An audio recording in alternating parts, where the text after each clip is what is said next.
isolation really helps when it comes to writing books? That's the best question. Which scene would we see? I was able to hear what the nurses and doctors were talking over my body while cutting me open. And I wanted to scream at her. All I do on that account is post memes.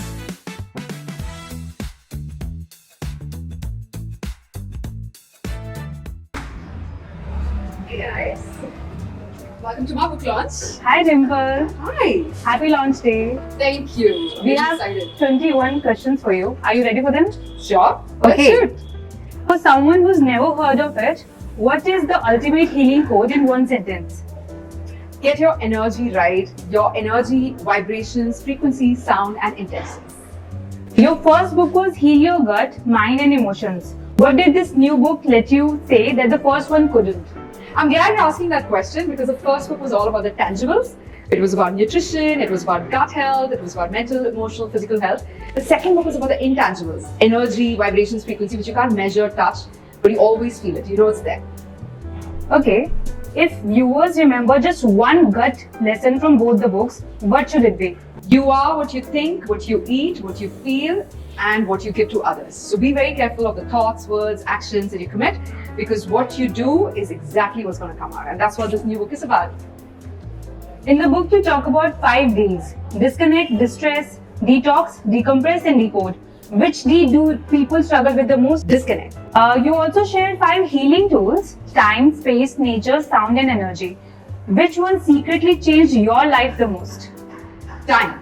You know, for the longest time, again, it's so funny that I say that, for the longest time, I didn't realize time is not linear. Past, present, and future, all three are happening simultaneously. And the best thing you can do is the impressions you make, right? So it's very important how you feel the power of now. If you experience a now, you're sorted. You went from investment banking and journalism to Ayurveda and gut health. What was the exact tipping point moment? And at every point, I felt like I'd reached the peak. So, you know, when I was doing television productions, I felt saturated. I felt I wasn't growing as a person. Went to investment banking, felt happy that I had everything, but still felt empty. You know, that ikigai, that purpose in life is missing. And thanks to, you know, the epiphanies of the universe, about 9 years ago, I had this feeling that I wanted to do something in preventive healthcare. And thus happened the Ayurveda, the clinic, the academy, gut health, and now energy. We wanted to ask, why do you call yourself accidental health coach? That's the best question. Why am I an accidental health coach? It was so unplanned. Nobody in my family is a health coach or a doctor for several generations. We had nothing to do with this except for the fact that we provided a lot of business to the hospitals. I just got sick and tired of watching people falling apart, falling sick, and dying at an early age. That was heartbreaking for me because we lost a lot of people in my family. And I guess I was meant to find the answers through this. So that's why it's what I call an accidental journey. Okay, so Prana has worked with people from dozens of countries. What's one transformation story that still makes you emotional? You know, so recently we had this couple that flew down from Lebanon via Dubai. They came to Mumbai without telling us, you know, with this hope that they would be able to have a baby. So they had multiple miscarriages, unfortunately. We did their treatments. We didn't give them any false hopes. We put them through the whole food plant-based diet. We put them through the Panchakarma treatments. We changed their lifestyle, diet, everything. And I have the good news that they are finally pregnant and I think it's the 5th month. So everything is going really well. And I'm so happy there's a Prana baby coming this year. What's the most common myth about Ayurveda and gut health that you wish you would just retire already? The common myth is that, you know, Ayurveda is slow, Ayurveda is old-fashioned, Ayurveda is for the old people.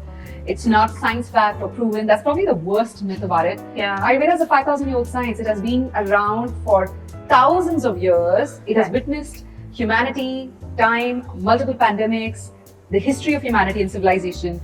If anything, it's a collective intelligence of human beings, which we should tap into, leverage, rather than dismiss it. What is the toughest criticism or skepticism you face and how do you answer it? You know, people question that I don't have a background in medicine, so what right do I have to be a health coach? Experience teaches you far more, I would say. And of course, you know, there is education now in my background in healthcare. I've done a couple of courses with Harvard and Stanford, and I have done some Ayurvedic courses as well. I'm a certified yoga teacher. Education is the means, but it's not the end itself. You know, your experience, your collective intelligence, wisdom, and how you handle people's illness, sickness with your insights, That is an additional thing that colleges can't teach you. A little about yourself. So you've spoken about epilepsy as a child. If you talk about a particular hospital memory that still gives you goosebumps, which scene would we see? I'm impressed that you found that question. So during my fourth surgery, I think I was 18 or 19, I can't remember, but it was for fibroids after having a cancer scare.